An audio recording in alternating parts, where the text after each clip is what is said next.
Hi, folks. You're with Tacitus Today. Tacitus Today, your pushback channel. Thank you for joining this audio radio live stream. In this essay, I'd like to talk about some media stories that are doing the rounds. This is every year, multiple times a year. You get this where racism on college campus, universities, and we're talking the Ivy League type universities, racism has never been worse. It's the worst it's been in all time for all history. And it's those damn fucking white fucking fascist Nazis that are doing it. Again, oppressing those poor black and brown students and the LGBTQ students. So the racism has never been worse. So an activist student group that's really an offshoot of the gender studies department. So it's thick with angry black lesbians and that sort of thing. They allegedly did a survey at the university, or one university, and students complained that they suffered a racist incident every day, and they broke it down. There's, for example, a third of students suffer a racist incident every day, and there's another third or so experience one every few days, and the rest experience a racist incident at least once a month, and so on, once a week, whatever it is. So effectively 100% of non-white students experience some form of racism. Now, the definition of racism is insanely broad. So effectively, if somebody doesn't smile and say hello to you in the morning, when first class, then they've committed an act of racism, because you presume they would say hello and smile to a fellow white student. If a black student, though, or a non-white student doesn't smile at another student, then that's not racism, because only white people can be racist. So they start from this ideological position of insanity. Nonetheless, let's look at this. What are these acts of racism? Now, they give some examples. So they claim that a student, a teacher, a lecturer at a university leapt across a table in order to grab the dreadlocks of a black student. I think it was a female student, the way that the thing. So, I mean, just picture this. We're told that a lecturer, a white lecturer, leaps across a desk just for the sole purpose of grabbing the dreadlocks of a black student. Now, there are dreadlocks everywhere, so why they would want to grab dreadlocks, or they're at a university, they're aware of the consequences of doing something like that. Not only would it be career ending, but you could never work again if you did something like that. So the chances of that happening just as a rando event are about zero.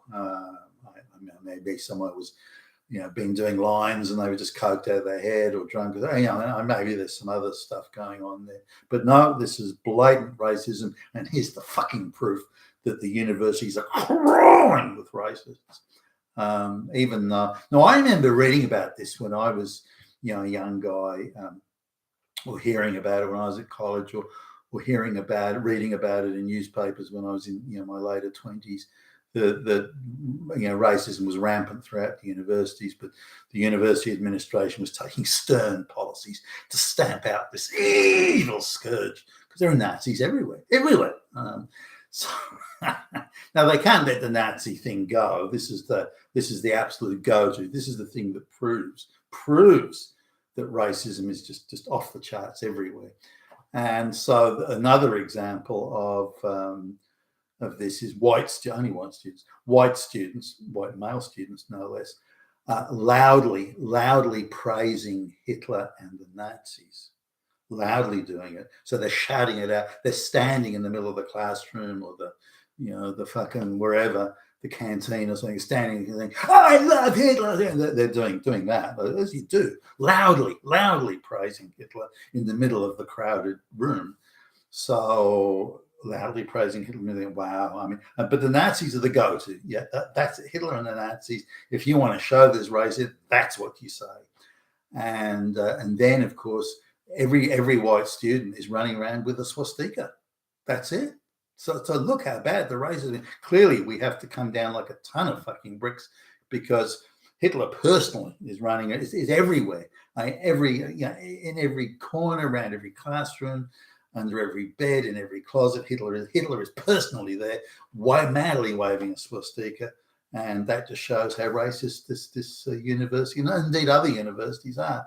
Of course, the thing is a total fantasy. It's beyond absurd, and yet it gets a gig in the media. It's breathlessly reported as being true, even though there's no evidence whatsoever. And if you sort of drill down, the stuff's online. You can actually have a look at it.